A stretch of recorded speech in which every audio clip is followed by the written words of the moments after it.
بسم اللہ الرحمن الرحیم۔ آج حسب معمول میں جمعہ کی نماز کے بعد ایک اولڈ ہوم میں گیا جہاں ایک سکھ مقیم تھا جو کہ انڈین آرمی کا آفیسر تھا، بلکہ یوں کہہ لیں قیدی تھا، جس کی زبان پر زخم بنے ہوئے تھے جن کے اندر پیپ بھرا ہوا تھا۔ اس کی حالت اتنی عبرتناک تھی کہ زخموں سے رسنے والی پیپ کو وہ باہر تھوک بھی نہیں سکتا تھا، مجبوراً وہ پیپ اندر ہی اتارتا تھا۔ میڈیکل سائنس اس کا علاج کر کر کے تھک کر ہار مان گئی تھی، لہٰذا اسے تقدیر کے رحم پر چھوڑ دیا گیا تھا۔ اب چونکہ اس کی زبان پر زخم تھے، لہٰذا وہ بول کر بات کرنے سے قاصر تھا، اس لیے ادارے کی طرف سے اسے ایک کاپی اور پینسل دی گئی تھی تاکہ وہ اپنی تکلیف یا ضرورت لکھ کر بیان کر سکے۔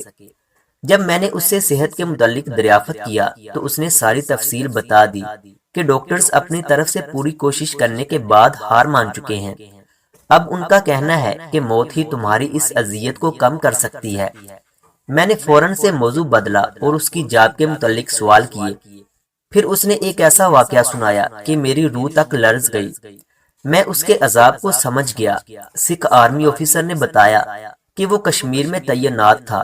ایک رات شراب میں دھت ہو کر باہر نکلا تو شباب کی طلب ہونے لگی۔ وہ قریب ہی جھونپڑی نما گھر میں گھس گیا جہاں ایک نوجوان لڑکی اپنے نومولود بچے کو دودھ پلا رہی تھی۔ اس کا شوہر چند دن پہلے ہماری فورسز کے ہاتھوں موت کے گھاٹ اتر چکا تھا۔ مجھے ان کی حالت پر کوئی ترس نہ آیا۔ میں نے اس نومولود کو ماں کے سینے سے الگ کیا اور اپنی ہوس مٹانے کی کوشش کی تو لڑکی نے مزاحمت شروع کر دی۔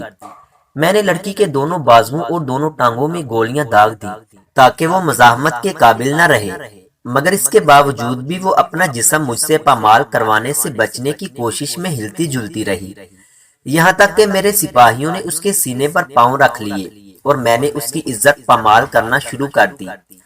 جب میں اپنی ہوس مٹا چکا تو مجھے پتا چلا کہ لڑکی میری وحشت سہتے سہتے مر چکی ہے، تو میں نے لڑکی کے ساتھ مقیم بوڑھے بوڑھی اور بچے کو بھی گولیوں سے بون کر رکھ دیا تاکہ کوئی موقع کا گواہ نہ رہے، اور اس واقعہ کو مجاہدین کی کارروائی قرار دے کر معاملے کو رفع دفع کر دیا جائے۔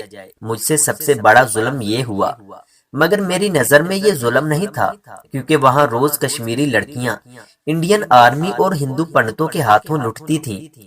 اپنی بات کا مکمل جواب لکھنے کے بعد سکھ آرمی آفیسر نے پوچھا، مزید کوئی سوال؟ میں نے کہا کہ بتاؤ میں تمہاری کیا مدد کر سکتا ہوں، جس پر سکھ آفیسر نے کہا کہ وہ لیمو پانی پینا چاہتا ہے۔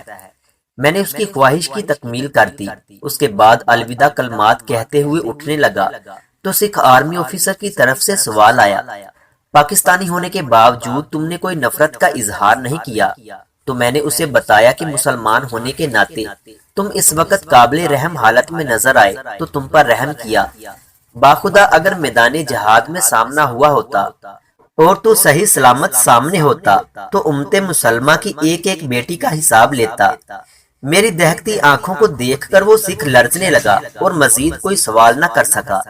میں نے واپسی کی راہ لی اور سوچتا ہوا گھر آ گیا کہ ہمارے اللہ تعالیٰ نے ان لوگوں کے دلوں میں ہمارا ڈر پیدا کر رکھا ہے، اس کے باوجود بھی یہ لوگ ہم پر ظلم ڈھا رہے ہیں اور ہم آنکھیں بند کر کے بیٹھے ہیں۔ ایسا کیوں ہے؟